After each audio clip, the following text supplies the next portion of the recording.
Lyra stood on the balcony of the Peace Center, looking out at the crowd below. The wide field was filled with humans and aliens, all waiting for the big announcement. Flags from many worlds waved in the air.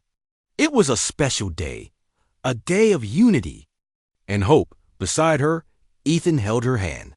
Their son, Kale, stood between them, dressed in a small robe like his father's. His bright eyes moved across the crowd with wonder. "Are they all here to see us?" Kale asked. Lyra smiled. "They are here to see what peace can become. You are a part of that." Kale looked proud. He was growing fast. People said he had the mind of a leader and the heart of both worlds. The doors behind them opened. A woman from the council stepped forward. "It's time." Lyra and Ethan nodded. They stepped onto the stage, the bright sun shining above. The crowd became quiet. Ethan spoke first. "Years ago, we began a journey, not just across space, but across fear, misunderstanding, and doubt. We believed that peace was possible." Then Lyra stepped forward. Her voice was calm and steady. "When I was young, I was given away. They said I was weak, a joke. But one human gave me kindness. That kindness gave me strength.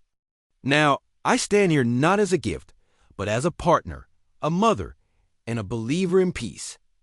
The crowd clapped. Some wiped away tears. Others bowed their heads in respect. Then Kale stepped up. He held a small banner with the symbol of unity, a circle of stars with two hands in the center. "I am Kale," he said. "My mother is Zalari. My father is human. I am both, and I will help lead both worlds together." The people cheered.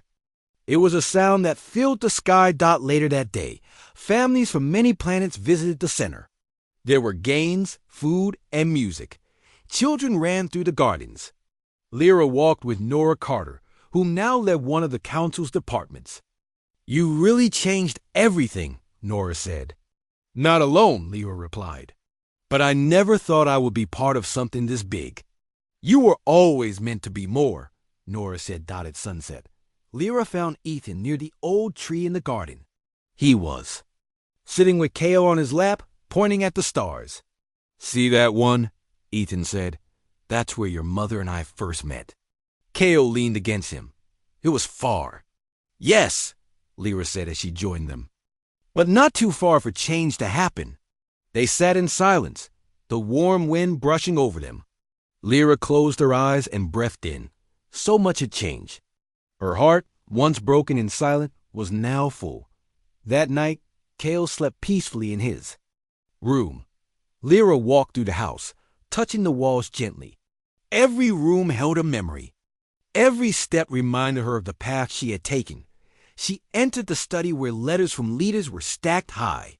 Some asked for advice. Some wanted to visit. Others just said thank you. She opened one and read, "Dear Lyra, you have given hope to our people. We once thought we had no future. Now we see one because of you." She folded the letter and placed it in a small box. Then she turned as Ethan walked in. "Can you believe all this?" she asked. "Yes," he said, "because I believe in you." "I always did." She walked into his arms. They stood there, wrapped in each other's warmth. Years passed. Kale grew strong and wise. He trained in both human and Zalari schools. He learned to lead, not with force, but with kindness. And when the time came, he stood before the United Council. He was named the future heir of the Peace Alliance, the first child of both worlds, now the symbol of unity. Lyra sat in the front row, her hand in Ethan's. She cried, but they were happy tears. Her journey had started with fear and shame. She had been given away, forgotten, but not anymore. She was remembered as the mother of the heir.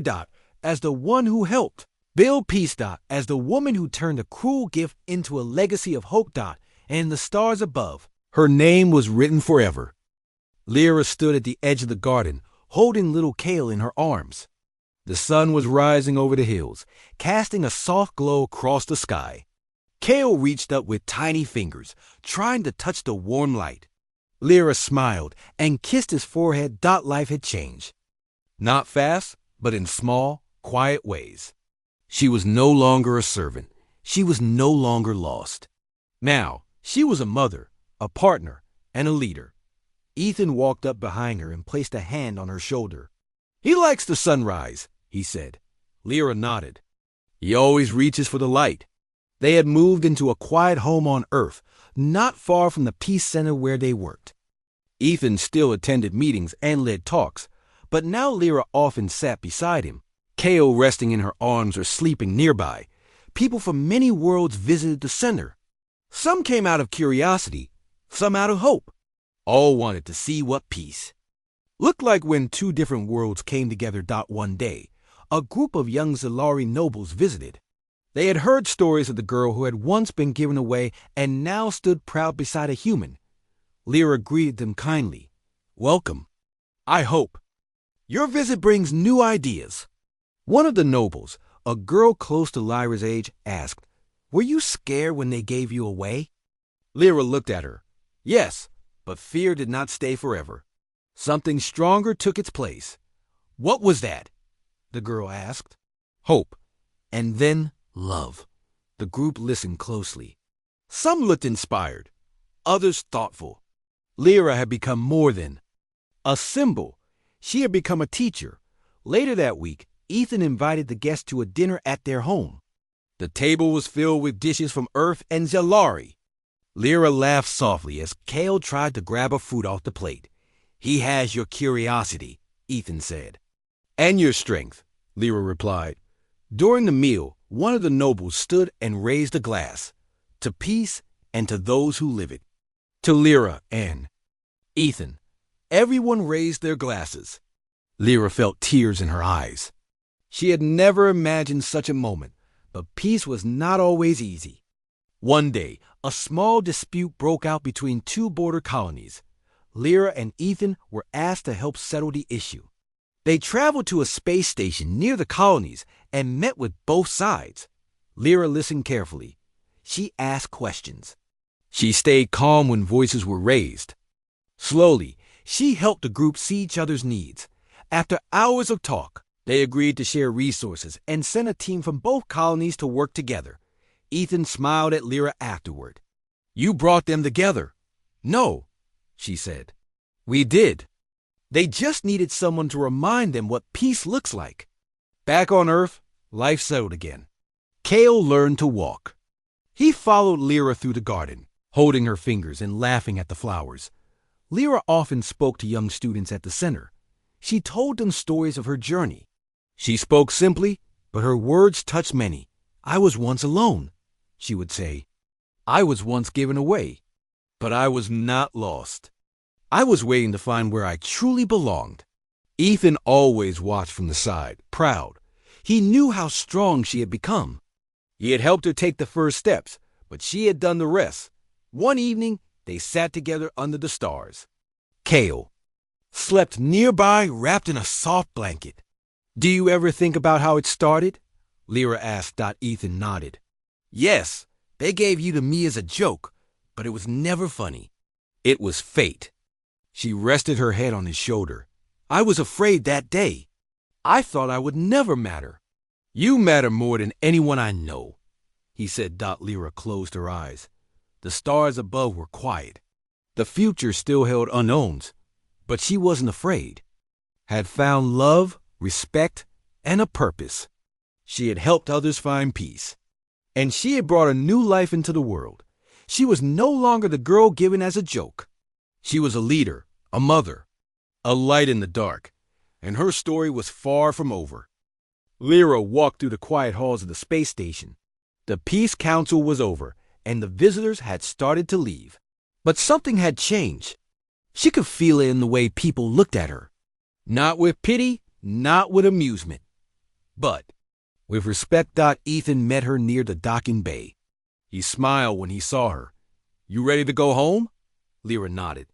"Yes, but where is home now?" He looked at her gently.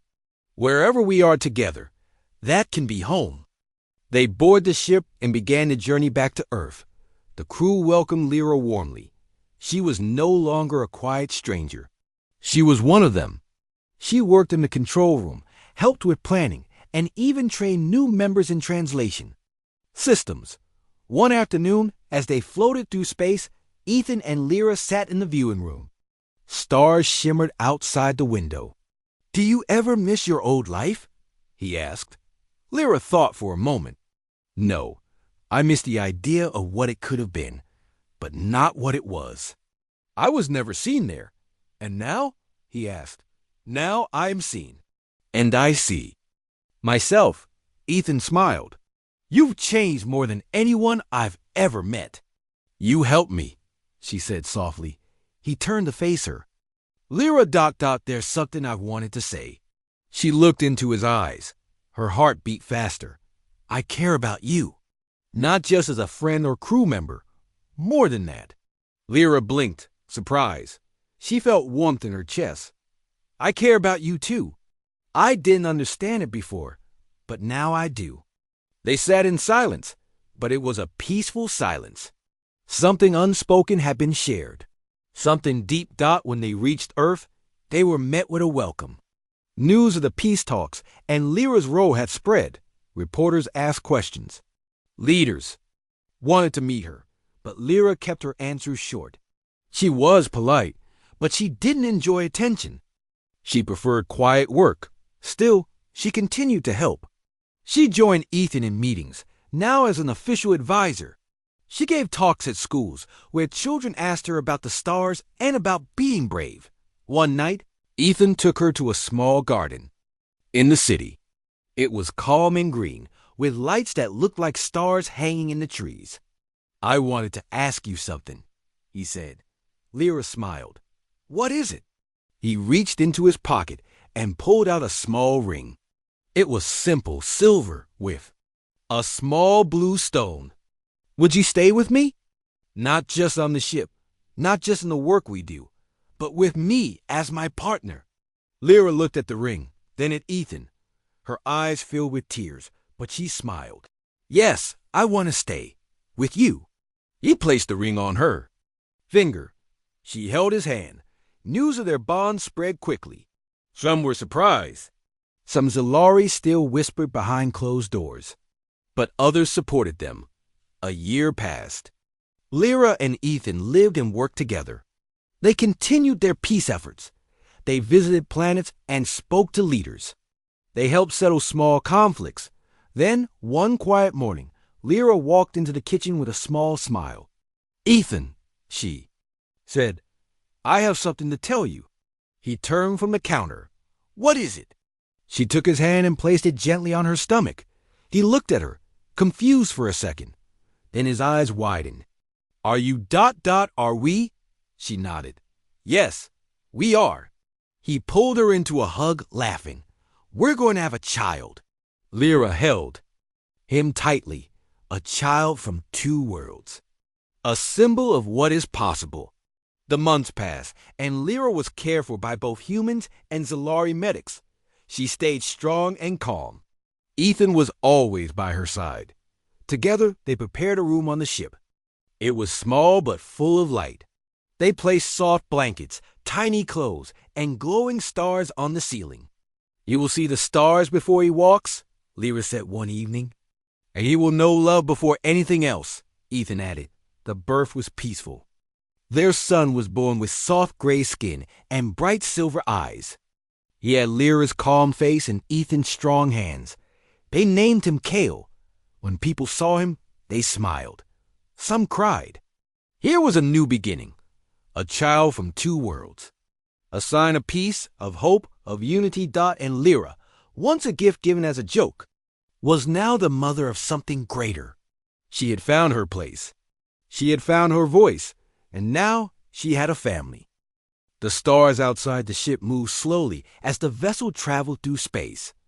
Lyra sat in her room, her eyes fixed on them. She could still hear the noise of the explosion in her head. It had been a week since the attack at the banquet. The wound on Ethan's arm was healing, but she knew the danger was not over. Ethan had been quiet since then.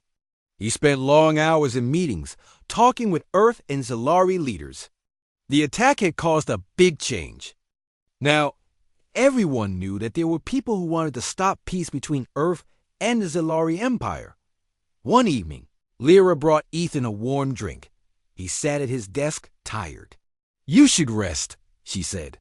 He looked at her and smiled. "So should." "You," Lyra sat beside him. "Are they still watching us? The ones who planned the attack?" Ethan nodded. "We caught one of them. But we think there are more. Some of them are powerful." "Then what do we do?" she asked. "We keep going," he said. "We showed them we're not afraid." Lyra nodded slowly. She was afraid, but she didn't want to run. Not anymore. A few days later, Ethan and Lyra traveled to a neutral station called Olin Prime. It was a place where many species met to trade and talk. There, a peace council was going to happen. Lyra would help Ethan again as his translator and cultural guide. Olin Prime was bright and busy. The halls were filled with voices, lights, and different smells from all over the galaxy. Lyra walked close to Ethan, watching everything. She felt nervous but also excited. At the council, Lyra stood beside Ethan as he spoke to leaders from 5 different worlds. He talked about peace, about hope, and about unity. When he spoke, people listened. Then, Lyra spoke. Her voice was soft but clear. "I was given as a gift," she said, "but I was not a joke. I was a person, and one human saw me. He helped me find my voice. And now I use it to speak for peace." The room was silent. Then a few people clapped. Slowly, others joined. After the meeting, a young Zilari noble approached her. "My family told me you were weak," he said, "but I think you are brave. You make me want to be better." Lyra thanked him, her heart full of emotion. She never thought she would be seen this way, but danger followed them even to Orlin Prime. That night, as they returned to their rooms, a warning came through the ship's system. A message. She must not speak again.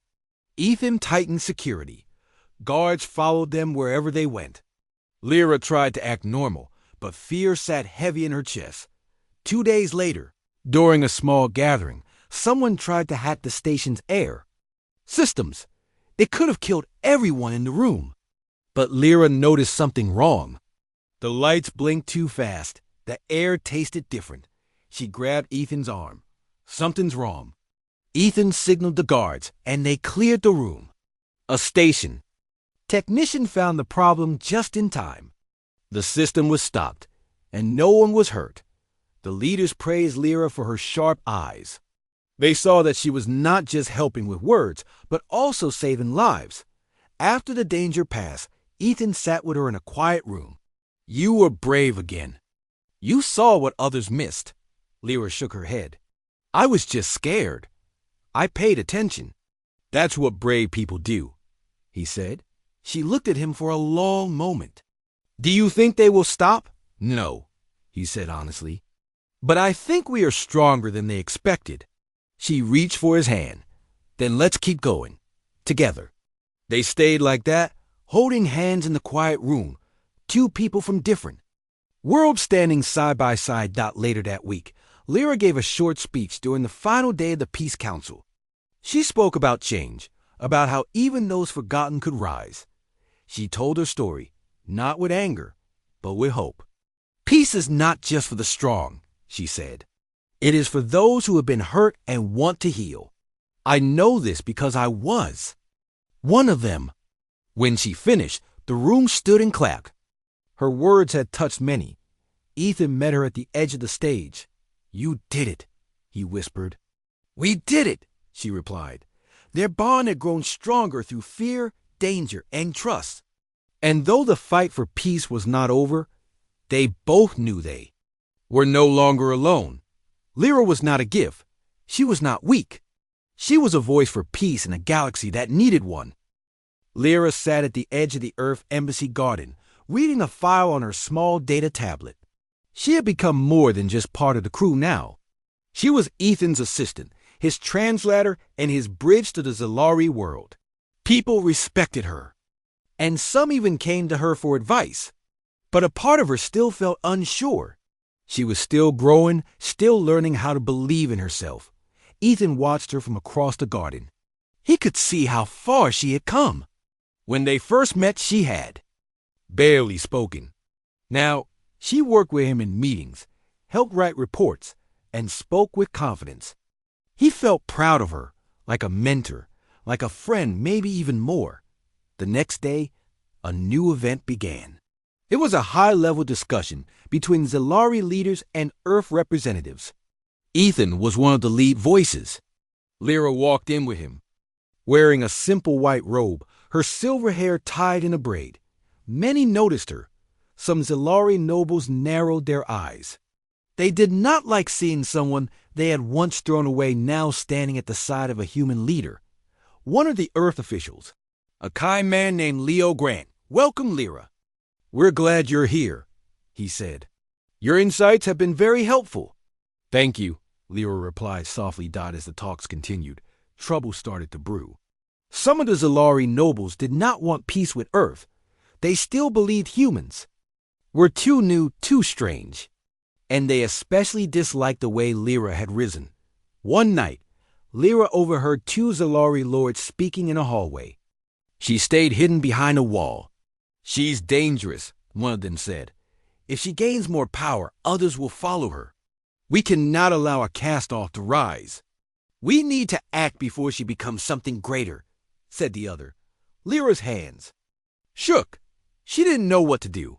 She wanted to run to Ethan, but she waited until the lords walked away.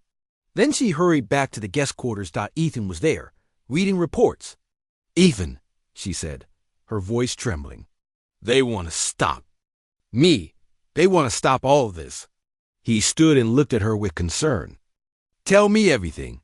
She told him what she had heard. Ethan frowned, his jaw tight. "We'll be careful. We won't let them hurt you." The next day, Ethan spoke with embassy security. Extra protection was put in place. Still, Lyra felt nervous. She tried to stay strong, but fear followed her. A banquet was held that night. Leaders from many planets gathered to celebrate the progress made. Music played, and lights filled the hall. Ethan and Lyra arrived together, and many eyes followed them. As the meal began, Lyra helped translate between a Zilari scientist and a human diplomat. Her voice was clear and steady. The human smiled and thanked her. Suddenly, a loud noise broke. Through the room, a device had exploded near the wall. Panic spread as people ducked and ran. Ethan grabbed Lyra and pulled her behind the table. "Stay down," he said. Security ran in, scanning the area. One of the guards pointed toward a figure near the smoke, a Zilari noble, holding a small weapon. Ethan ran forward, tackling the attacker to the ground. The guard took the weapon. More guards arrived and secured the area. Lyra stood frozen. Then she ran to Ethan. He was hurt, a deep cut on his arm. "You saved everyone," she said. He winced but smiled. "You warned me. You saved them too." Later that night, after the attacker had been arrested and calm returned, Lyra sat beside Ethan in the medical room. "They tried to stop us," she whispered. "But they failed," Ethan said, "because you are not weak. You are not forgotten. You are strong." Lyra held his hand. "I want to do more. I want to prove I belong here." "You already have," he said. The next morning, news of the attack spread. People praised Ethan for his bravery and Lyra for her quick thinking.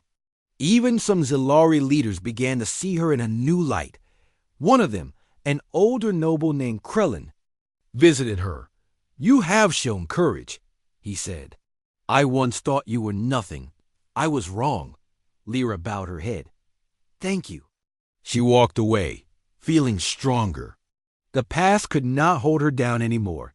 She had made a place for herself, and she would protect it, no matter what came next. Lyra woke up early. The ship was quiet, and the stars outside still blinked in the dark sky. She sat on her bed for a moment, thinking about her new life. It still felt strange. She had a soft blanket, warm clothes, and no one yelled at her. No one laughed at her. Ethan had given her safety, and now she wanted to be useful. She walked to the dining area and started helping Nora Carter, Ethan's assistant. Nora was tall, with brown hair and a warm smile. She showed Lyra how to prepare food and clean the table. "You don't have to do this," Nora said kindly. "I want to," Lyra answered. "I want to learn," Nora nodded. "Then I'll teach you." Every day, Lyra learned something new. She helped in the kitchen. She cleaned different parts of the ship. She watched how Ethan and the crew spoke to each other. There was no yelling or fear. They used calm voices and helped one another. Ethan noticed the change in Lyra. She stood taller now. She looked people in the eye. She asked questions. One evening, he invited her to sit with him in the command room. "Do you miss your home?" he asked gently. Lyra thought about it. "No," she said. "There was nothing for me there. I was always alone. Here I am not alone." Ethan smiled. "You're part of this crew now." Lyra felt a warmth in her chest. No one had ever said such a thing to her before. Soon she began to study the computer systems. One of the crew members, Daniel, noticed she was good at it. He started teaching her how to read data and use the ship's communication tools. "You learn fast," he said, surprised. "I want to know everything," Lyra said simply. News came that a large meeting was going to happen on Earth. It would include leaders from many alien worlds, including the Zilari. Ethan was asked to attend. He looked at Lyra. "Would you like to come?" he asked. Lyra hesitated. "Will the Zilari be there?" "Yes, but no one will hurt you. I promise." She nodded slowly. "Then I will. Go." The trip to Earth took a few days. Lyra spent the time studying human history and learning more about the other alien races. When they arrived, she wore a simple but clean outfit. Her hair was tied back neatly at the Earth Embassy. Everything was bright and busy. People from many worlds walked through the halls. Lyra stayed close to Ethan, but looked around with wide eyes. Some Zilari nobles saw her and whispered. One of them laughed. "Look who it is," said a noble named Jexer, "the throwaway girl." Lyra froze. The old fear returned for a moment. But then Ethan stepped forward. "She is with me," he said. "And she is not a joke. She has more courage than you ever will." Jexer blinked, surprised. He said nothing more and walked away. Lyra looked up at Ethan. "Thank you. You don't need to thank me," he said. "You earned your place." During the conference, Lyra sat beside Ethan and listened. She understood much of what was said. At one point, a language problem came up between two alien groups. Lyra spoke up, offering a quick translation. The room went quiet for a moment. Then one of the alien leaders nodded. "That was helpful," he said. "Thank you." Ethan smiled at her with pride. Lyra felt something rise in her heart. For the first time, others had listened to her voice. Later that day, Nora found Lyra standing near a window. "You did well," Nora said. Lyra looked down. "I was so scared." "But I didn't want to hide. I wanted to help." "And you did?" Nora said. "You helped more than you know." As the conference continued, Lyra spoke more. She translated, explained Zilari customs, and even offered ideas.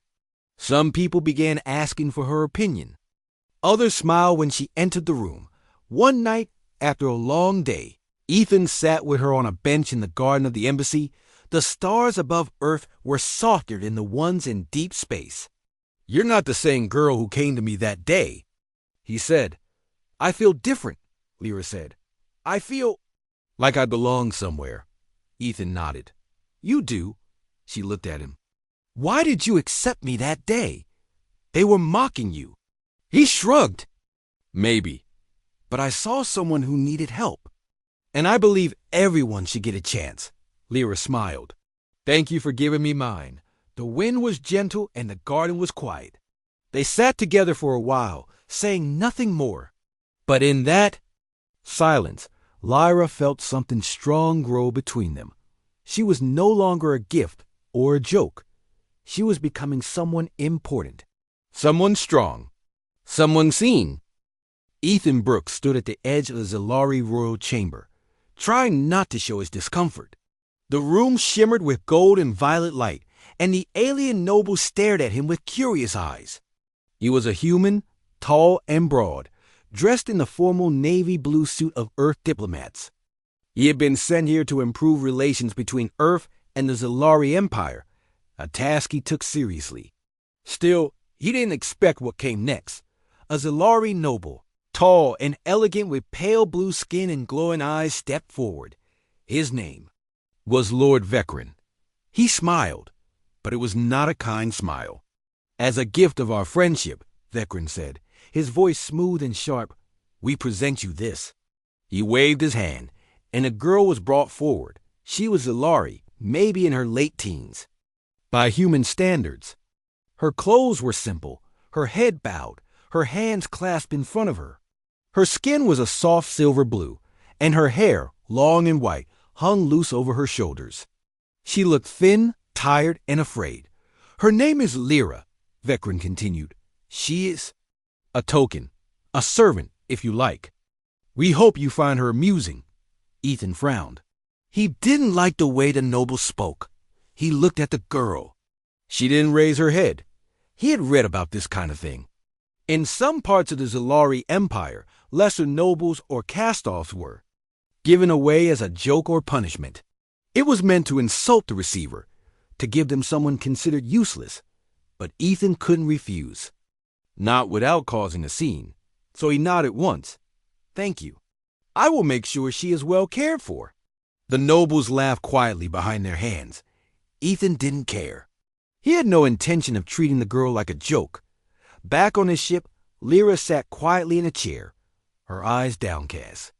Ethan offered her water and a warm meal. She hesitated before accepting. "You don't have to be afraid," he said. "No one will hurt you here." She looked up at him for the first time. Her eyes were large and silver and filled with confusion. "Why? Why are you kind to me?" she asked. "Because you deserve kindness," Ethan replied. "Whatever those nobles think, I don't see you as a joke. I see a person." Lyra didn't know what to say. In her world, she had always been treated as nothing. Her family had lost their honor years ago. Since then, she had lived in the shadows, ignored or mocked. She never expected someone, especially a human, to speak gently to her. Ethan gave her a room of her own. It was small but clean, with a bed, a desk, and a window that looked out into space. Lyra stood at the window for hours that night, watching the stars. For the first time, she wondered if her life could be different. Over the next few days, Ethan continued to treat her with respect. He didn't give her orders. He asked questions. He invited her to join meals with him and his crew. Some were surprised, but no one said anything. They followed Ethan's lead. Lyra stayed quiet at first, unsure of her place. But she listened. She watched. She began to learn the human language more quickly than anyone expected. She helped clean the dining area without being asked, and took careful notes when she heard conversations about politics or space travel. One afternoon, Ethan found her in the ship's library reading a book about human history. "You're curious," he said with a smile. Lyra looked up, a little embarrassed. "I want to understand. I want to know why humans act so different. You treat each other with care. Even your enemies." "Not always," Ethan said. "But we try. And we believe everyone deserves a chance." Lyra looked thoughtful. "I never had a chance before." "You do now," he said gently. A week later, Ethan took her with him on a visit to Earth's embassy on a nearby planet. Lyra stayed close to him, but looked around with wide eyes. She saw aliens of many kinds, treated fairly by humans. She saw kindness that was not fake, and strength that was not cruel. She began to smile. That night, in the quiet of her room, she touched the window again. The stars were the same, but her heart felt different. Maybe she was not a mistake. Maybe she could become something more. And maybe, just maybe, the human who was supposed to laugh at her was the first person who had ever truly seen her.